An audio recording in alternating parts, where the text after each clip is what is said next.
Santiago del Estero, febrero de 2003. El calor aprieta como en pocos lugares de la Argentina. Parece un verano más en la provincia liderada durante 50 años por el caudillo peronista Carlos Juárez y su esposa Nina Aragonés.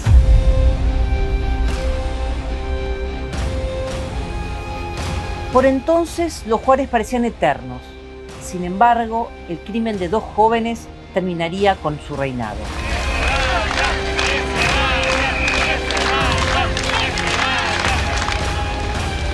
Leila Abdel-Nassar y Patricia Villalba fueron encontradas muertas, con apenas unos metros de distancia. La primera había desaparecido el 16 de enero, la segunda el 5 de febrero, un día antes de que fueran encontrados los cuerpos. Dato raro y más raro si se tiene en cuenta que no compartían ni amigos, ni barrios, ni colegio.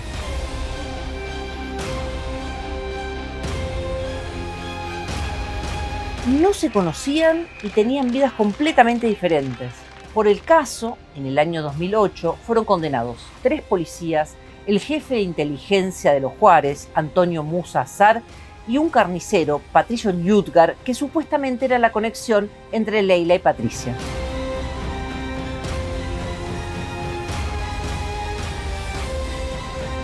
La dinastía Juárez cayó, pero ¿se hizo justicia? Para muchos santiagueños aún es un misterio qué pasó con Leila y Patricia. ¿A Leila la arrojaron a los animales salvajes que Musa Azar tenía en su zoológico privado? ¿Murió en una fiesta con los hijos del poder? ¿Cuál era la conexión con Patricia? Además, ¿cómo llegaron los cuerpos hasta la Dársena? Esa pequeña localidad de las afueras de Santiago del Estero que terminó dándole nombre a uno de los crímenes más truculentos de la historia criminal argentina.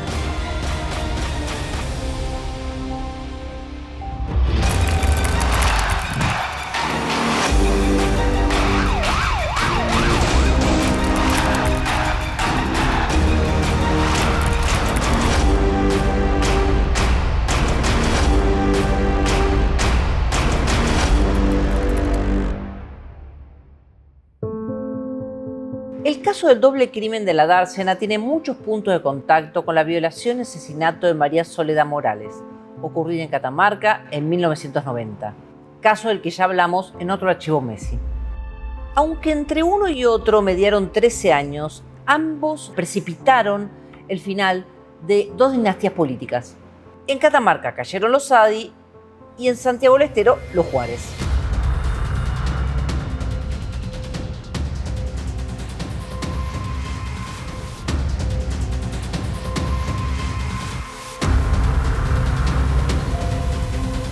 El 90% no es captancia, el 90% de lo que tiene Santiago lo hice yo. ¿Hay memoria para eso? También en los 2 casos se señaló a los hijos del poder. El horrible final de Leila y Patricia no se entiende sin antes hacer una referencia, contar la historia de Carlos Juárez y su esposa, Nina Aragonés. Hay que entender su poder, su capacidad de infundir terror a través de su mano derecha, Antonio Musa Azar, jefe de inteligencia. En el año 73 yo necesitaba un servicio de información y Musa Azar me permitió con su información gobernar tomando medidas rigurosas de control. Fue eficientísimo en la información. Después vino el régimen militar. Y claro, como era un hombre eficiente en la información, lo siguieron utilizando los hombres del régimen militar. ¿Se acuerda dónde estaba usted el 24 de marzo del 76? Sí. Yo he tomado la jefatura de policía. La Junta de Comandantes asumió esta madrugada el poder en la Argentina. Me atiende el comisario mayor Cortés.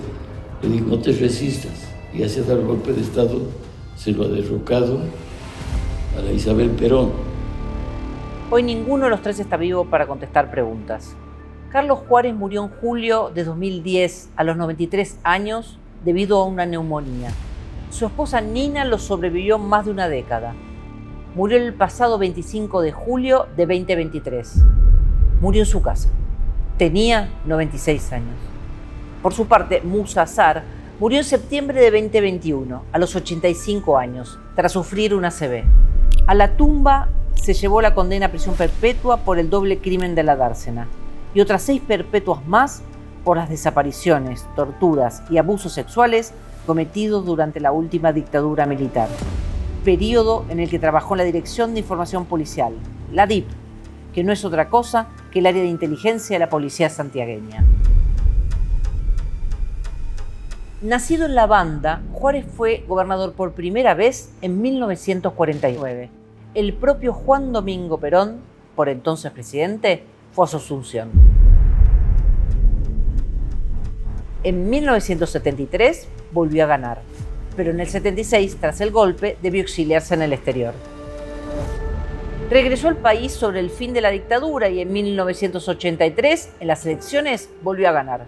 Fue su tercer periodo. Pasó un poco más de una década cuando volvió a presentarse a las elecciones con su movimiento Cruzada Santiagueña en el año 1995. No fue una elección común y corriente. 2 años antes, en 1993, la Casa de los Juárez y otros políticos santiagueños fueron quemadas y atacadas en el marco de lo que se conoció como el santiagueñazo. Aún así, Juárez ganó en 1995 y repitió en 1999. Renunció, pero llamó elecciones y terminó poniendo un delfín suyo, Carlos Díaz. Como vice, fue su esposa, Nina Aragonés de Juárez. La cuestión es que por un escandalete, el gobernador nuevo debió renunciar.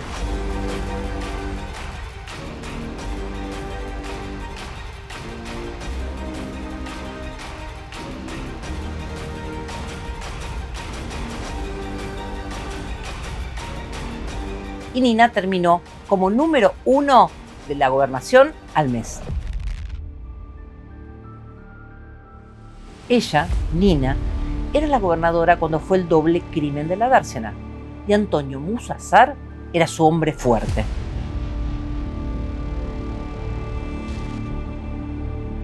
Producto de la investigación del doble crimen de la dársena, a la que se sumaron otras acusaciones, el 1 de abril de 2004 los Juárez quedaron con prisión domiciliaria.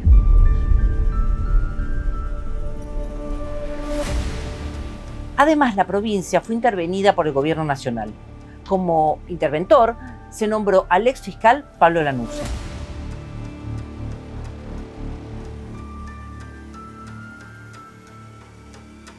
En ese Santiago del Estero, pre-caída de los Juárez, ocurrieron los crímenes. ¿Quiénes son los Juárez? No son nadie. Porque Santiago es nuestro. Hemos recuperado nuestro Santiago del Estero. Yo les digo a los Juárez, ¿qué esperan que no se van de Santiago del Estero? Los honguitos de los Juárez, ¿qué hacen? Que no vayan a hacer cosas que creen que van a crecer, porque nosotros los vamos a pisar para que no se crezcan. Como años antes en Catamarca, se acusó a los hijos del poder. Y hubo todo tipo de acusaciones con nombre y apellido. Hasta el hijo de Musa Azar estuvo preso 5 años, aunque finalmente en el juicio del 2008 fue absuelto. Ese debate duró 8 meses. Esto, el hecho de que Musita, como le decían al hijo de Musa, fuese absuelto, volvió más complejo explicar el rol del padre en el doble crimen de la dársena. En realidad hay muchas cosas que nos cierran, pero para entender esto primero hay que contar la historia de Leila y de Patricia.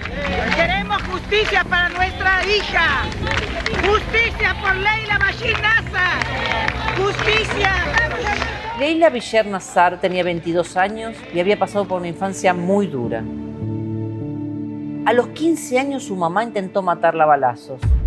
La mujer luego se suicidó. Por eso Leila tenía varios plomos en su cuerpo, algunos no se los habían podido sacar. Paradójicamente, eso ayudó a su identificación, porque en el lugar, en la dársena, solamente se encontró el 40% de sus huesos. Su padre era un personaje conocido y polémico de Santiago del Estero, sin una ocupación muy definida y de fuerte carácter. En ningún momento la policía se investigó o apoyó a nosotros. Nosotros lo que hicimos la investigación, digamos, en forma familiar, hasta que apareció el cadáver. Y después que apareció el cadáver tampoco tuvimos apoyo hasta el momento.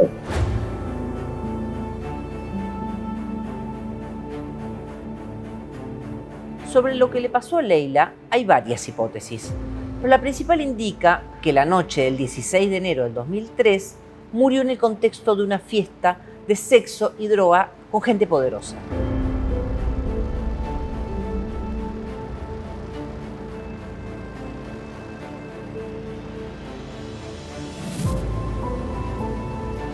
Leila frecuentaba la noche santiagueña y se dice que primero fue a un boliche de dudosa reputación llamado Sarabá y de ahí a una orgía en un hotel llamado Carlos V. Desde el principio se señaló como el culpable de la muerte de Leila al carnicero José Patricio Ljutgard. De hecho fue condenado, porque Ljutgard también era el único nexo con la segunda víctima, Patricia Villalba. Se dice que Patricia y el carnicero eran novios, aunque esto siempre fue negado por la familia Villalba. Ljutgard terminó condenado a 22 años de prisión, como autor en el caso de Leila y como partícipe en el caso de Patricia.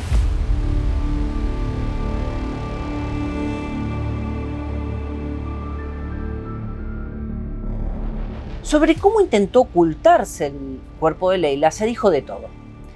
Que fue descuartizado, que fue hervido, que fue tirado en ácido y que se lo dieron de comer a las fieras que Musa Azar tenía en su zoológico privado en Árraga, una localidad al sur de la capital, Santiago del Estero.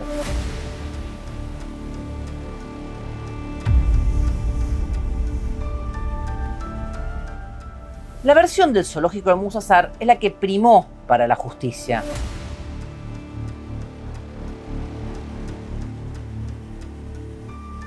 Sin embargo, hay muchos puntos contradictorios. Si un cuerpo se disuelve en ácido y se descuartiza, ¿por qué se los van a dar a comer a los animales? Y en todo caso, los animales no se verían afectados por comer cuerpos disueltos en ácido.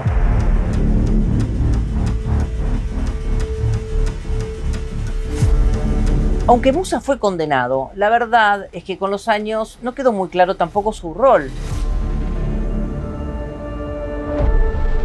Su hijo fue absuelto y también fueron absueltos otros personajes importantes de la vida de Santiago del Estero.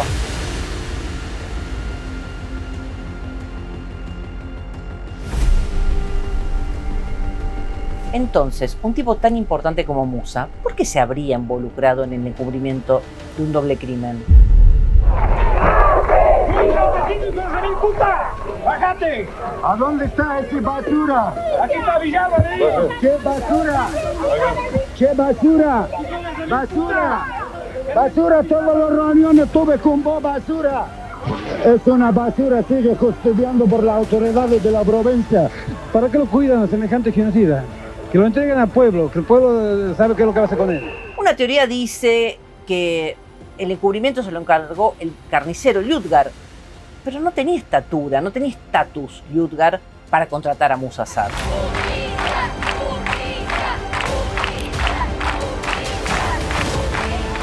Durante la investigación del caso, se hizo un allanamiento en el zoológico de Musa Azar y se secuestraron restos y pertenencias que se dijo pertenecían a Leila. Pero esto, la verdad, nunca terminó de confirmarse.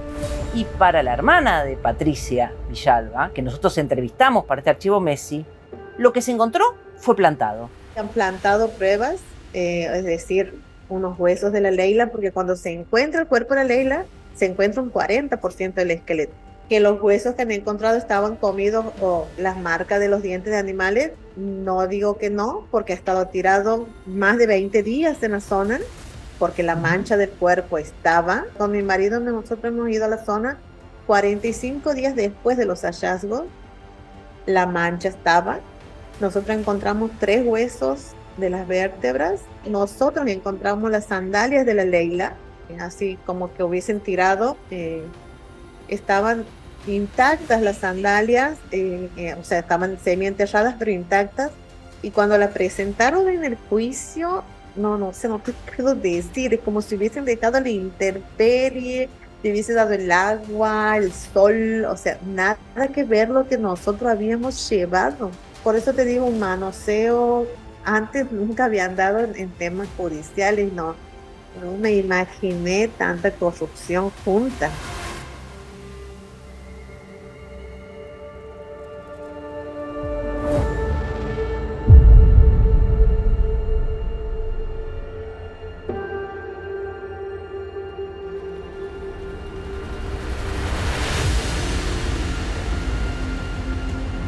Ustedes terminaron de encontrar los restos. Fui con mi hermana, con el novio y con la familia Villalba. Le encontramos los huesos, una parte, cabellos y las sandalitas de ella. Que yo siempre hice la denuncia, que no fue ni denuncia. No me quisieron tomar la exposición porque yo me fui en menos de 24 horas, el día viernes, con supuestamente mi sobrina ya estaba muerta. El crimen de Patricia Villalba es tal vez el mayor misterio del doble crimen de la dársena. No conocía a Leila ni frecuentaba la noche. El único nexo que encontró la justicia fue Ljudgar. Tomando al carnicero Ljudgar como nexo, la justicia evaluó que seguramente Patricia le había comentado que sabía que Leila no estaba desaparecida, sino que estaba muerta. Las teorías son dos, básicamente. O que ella le dijo que sabía eso a Ljudgar, o que Ljudgar se lo confesó a ella. Todo durante una fiesta de carnaval en un lugar que se llama Árbol Solo.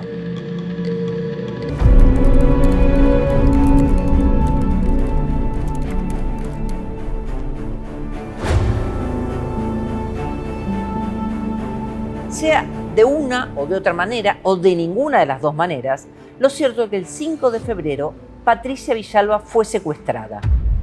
La sorprendieron a 2 cuadras de la verdulería donde trabajaba. Y seguramente con un engaño la subieron en un auto. Nunca nadie más la vio con vida. Sus secuestradores no dejaron testigos. Apareció al día siguiente, muerta.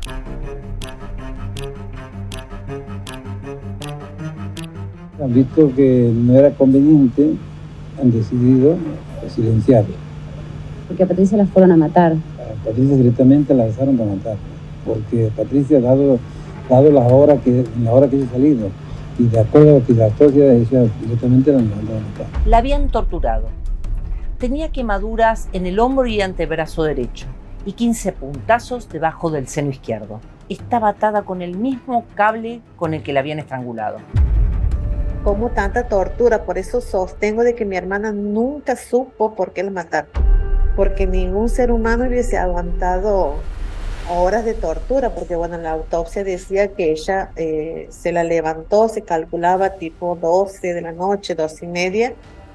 Calculamos que le ha encontrado agonizando a mi hermana, porque ella la encuentra en primeras horas de la mañana, de la dársena donde ella la tiran, había una mancha de sangre y ningún cuerpo muerto despide sangre.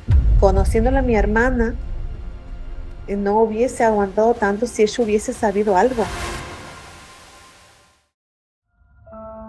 En la causa, los 3 policías que terminaron condenados, Héctor Albarracín Gómez y Francisco Matar, eran la mano de obra sicarial de Musa Sar. Una denuncia contra Musa Sar para que se investigue las vinculaciones que tendría con la desaparición de personas durante la última dictadura. Los 3 cayeron en marzo del 2002 por el crimen de un hacendado y su modus operandi lo relacionó con el crimen de la dársena. Terminaron condenados a prisión perpetua, igual que su jefe, Musa Sar.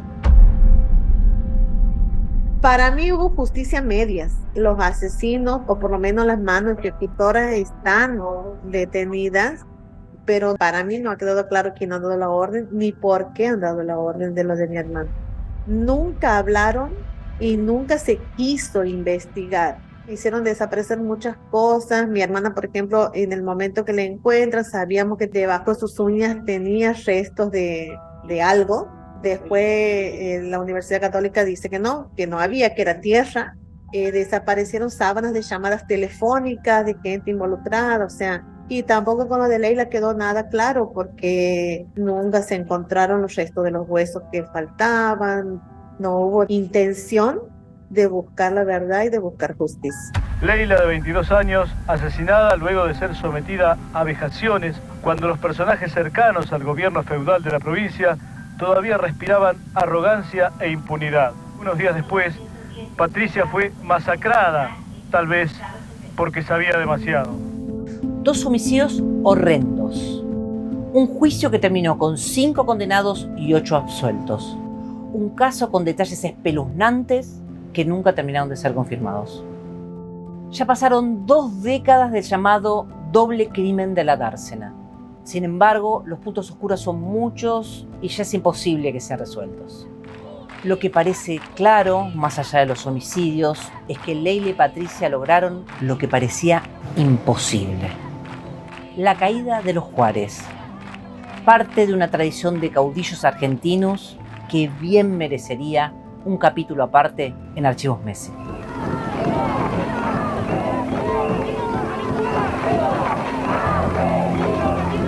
Uno dice, va a pasar los tiempos y va a pasar las cosas y la gente se equivoca. De herida, te aseguro que cada vez más grande. Pasan los años, por ahí digo, ¿qué hubiese sido el Patricia si estuviese? Que hubiese tenido hijos, si hubiese casado, si hubiese juntado. Preguntas que no tengo respuesta.